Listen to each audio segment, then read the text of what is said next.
A seleção espanhola venceu a Alemanha na prorrogação e se classificou para as semifinais da Eurocopa no dia em que tivemos o adeus de Toni Kroos, que já não é mais jogador profissional. Ele se aposentou depois da Euro, portanto, essa eliminação da seleção da Alemanha foi o último jogo da carreira de Toni Kroos. A gente teve uma grande partida entre as duas seleções que até o momento apresentavam o melhor futebol da Eurocopa, um jogo muito disputado, muito equilibrado, que acabou ficando marcado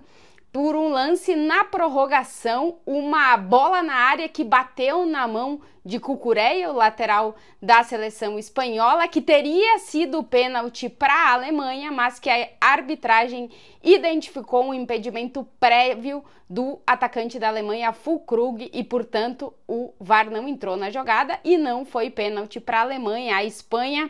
conseguiu marcar o gol da vitória no último minuto da prorrogação e pela primeira vez na história a Espanha conseguiu eliminar uma anfitriã em uma grande competição, Copa do Mundo ou Eurocopa, e avança para as semifinais dessa Eurocopa. Como eu disse, a gente teve um grande jogo com muito equilíbrio, momentos para a seleção espanhola, momentos para a seleção da Alemanha.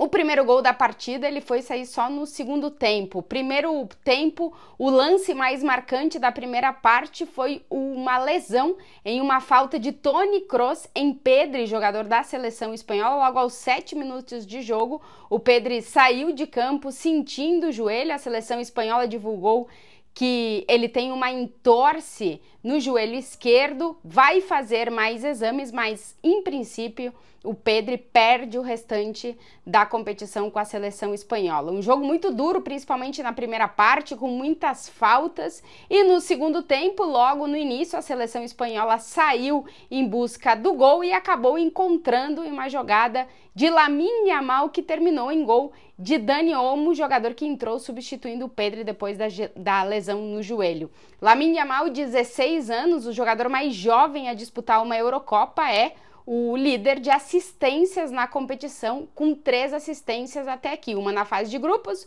uma nas oitavas de final e agora essa assistência para o gol de Dani Olmo. A seleção espanhola, é verdade, sentiu as mudanças do técnico Luis de la Fuente, que tirou de campo tanto Lamine Yamal como o Nico Williams, os 2 pontas que têm sido destaque da Espanha, e a Espanha foi perdendo protagonismo na velocidade do ataque, algo que o tempo inteiro a seleção da Alemanha tentou contrarrestar e não permitir que a Espanha fosse veloz. Com a saída desses 2 jogadores, decisão técnica do técnico da Espanha,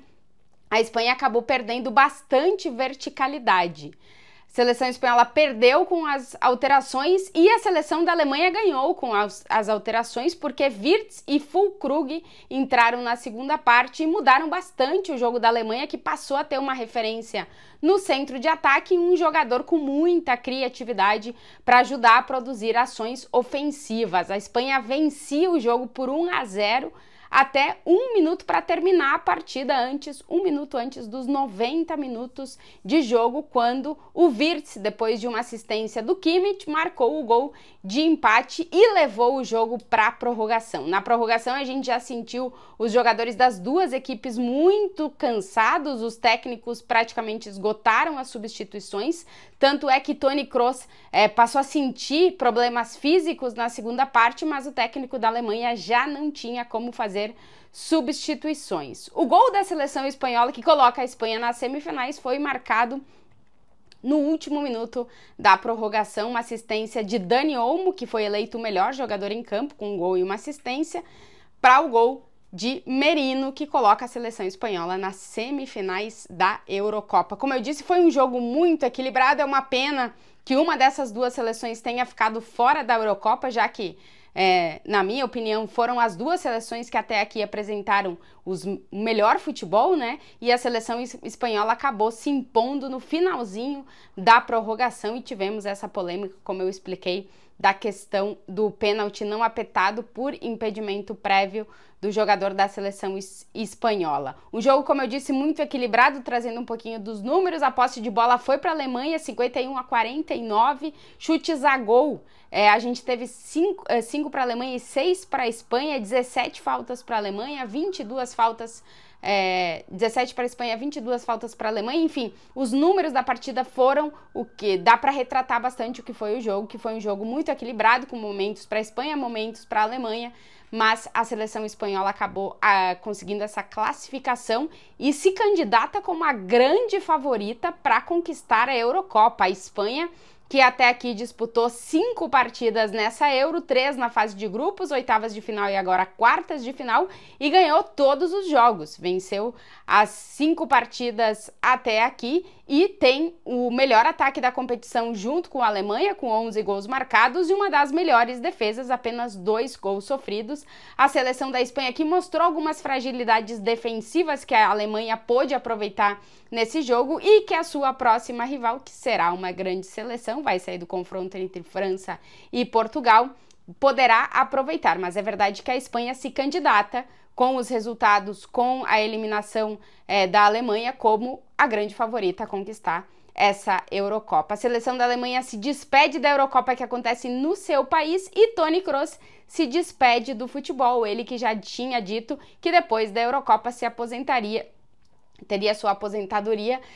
já deixou o Real Madrid, inclusive já recebeu sua homenagem no Bernabéu e deixou também a seleção da Alemanha com mais de 800 jogos, 35 títulos conquistados e uma regularidade no acerto do passe que vai ser difícil da gente encontrar um cara que em uma década tenha conseguido controlar o ritmo do jogo como Toni Kroos conseguiu fazer nessa última década do futebol. Portanto, a eliminação da Alemanha foi o último jogo da carreira de Toni Kroos e para a Espanha significou a classificação para mais uma semifinal da Eurocopa. A Espanha e a Alemanha, as duas seleções que são as mais vencedoras da competição com 3 títulos cada uma. A Alemanha fica pelo caminho e a Espanha vai tentar o tetra da Eurocopa.